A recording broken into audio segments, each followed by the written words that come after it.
Assalamualaikum. Waalaikumsalam warahmatullahi wabarakatuh.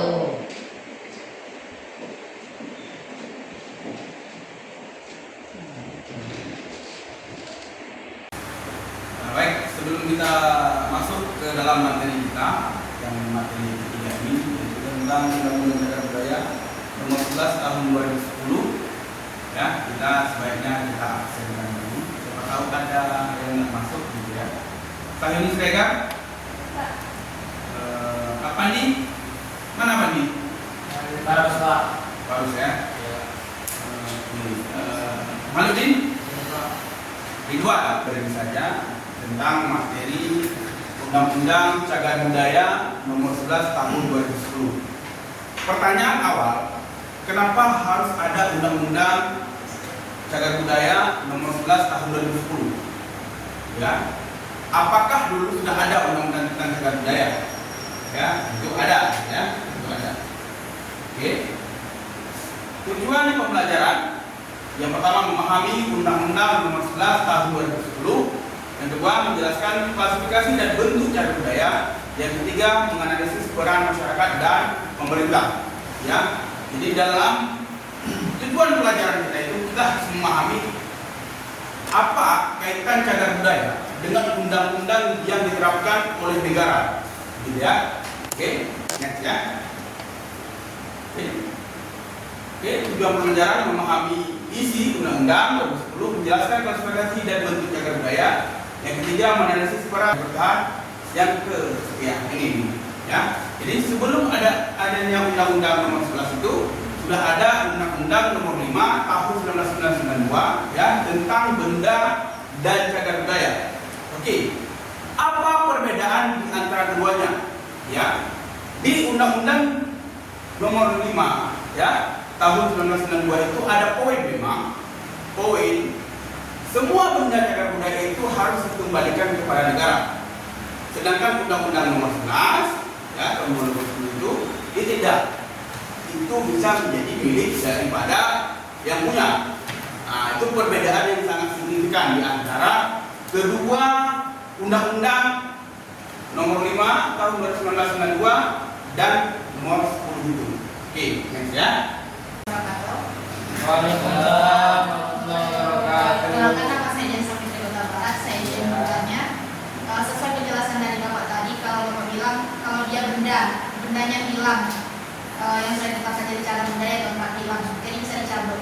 Tapi kalau budaya atau tradisi itu yang hilang Pak, kayak lagu-lagu tradisional atau tarian, kalau itu udah nggak dibudayakan lagi di tempat itu, kayak udah hilang budayanya, apa itu dicabut gitu? Tentu kalau dia ini pertanyaannya begini. Ini cagar budaya. Oke. Ini di luar case, ya. Di luar case dalam artian yang kita bicarakan adalah budaya benda, ya. Bukan tak benda. Tentu tak benda mempunyai undang-undang khusus dia sendiri yang harus kita baca. Begitu. Ada poin-poin yang tersendiri juga. Tapi kalau dia cagar budaya benda, dia memang bisa dicabut statusnya kalau hilang. Tapi kalau ditemukan kembali, kalau misalnya suatu saya sudah hilang, bisa dicabut gitu ya cagar budayanya. Tiba-tiba saya temukan kembali, ya, saya ingin menetapkannya kembali. Gimana caranya? Harus didaftarkan kembali. Kan sudah dicabut statusnya. Maka dulu daftar lagi dinas, begitu. Ya. Jadi harus kita pilahkan dulu. Tetapi kalau biasanya budaya benda itu, cagar budaya tak benda itu memang lebih halus cara ininya. Memang lebih halus gitu ya. Karena tentu dia perlu kita melihat siapa penuturnya, ya, ya, di mana, kapan gitu. Jadi dalam ilmu sejarah kita harus memakai 5W1H gitu ya, 5W1H. Ya, 5W1H. Kapan, di mana, bagaimana, siapa, gitu ya. Kita harus memakai pada dasar itu. Oke. Bisa dulu.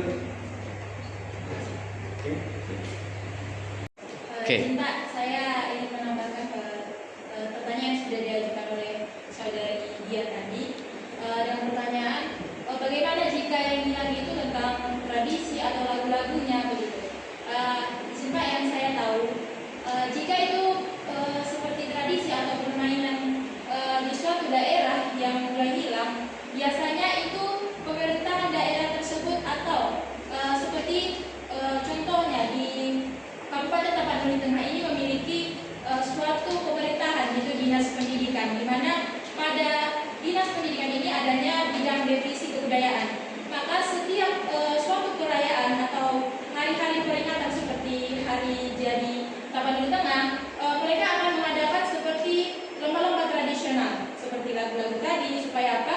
Supaya segala sesuatu yang bernilai sejarah itu tidak hilang, dan itu akan tetap menjadi meregenerasi kepada anak-anak yang mungkin mulai lupa akan keberadaan modernisasi ini, pengaruh dari situ ya. Maka semuanya akan kembali, akan tetapi di sini memang cukup sulit untuk mengimplementasikan hal tersebut. Itu saja. Oke, makanya tadi betul yang kata saya itu ada ada peran pemerintah di situ, ada peran pemerintah di situ. Memang betul, tapi tidak semuanya bisa tercover gitu. Bisa semua tercover dan tidak semua bisa tercover, sehingga memang perlu pemerintah itu melakukan seperti itu. Ada festival, gitu ya, ada hal ini, ada di situ ya. Itu memang moderasi, tapi memang ada nggak misalnya yang sudah hilang? Ada. Yang bisa kita berdiri ada. Bentuk tulisan saja, ataupun dialek saja. Itu pasti akan hilang. Nah, apa penyebabnya? Misalnya di Papua sana itu sudah berapa ribu bahasa yang hilang. Apakah itu sudah tercatat? Tidak semua tercatat. Ya, kalau tercatat, alhamdulillah lah, masih ada catatannya di dinas, adapun di daerah, adapun di tingkat nasional, alhamdulillah. Tapi kalau dia betul-betul hilang, mau gimana? Gitu kan? Bahkan ada beberapa daerah yang sudah tinggal satu orang penutur bahasanya, bahasa aslinya, itu memang sangat disayangkan. Gitu ya. Tapi dalam penerapannya memang sulit, tapi memang harus ada peran di antara kita sebagai mahasiswa, ya, sebagai sejarawan, sejarah peradaban Islam, yang memang harus berkonsen di situ, konsen untuk belajar tentang itu. Baik ya. Jadi saya rasa cukup sekian ya. Terima kasih kepada kawan-kawan sudah mau ya. Nanti ke depan kita akan masuk di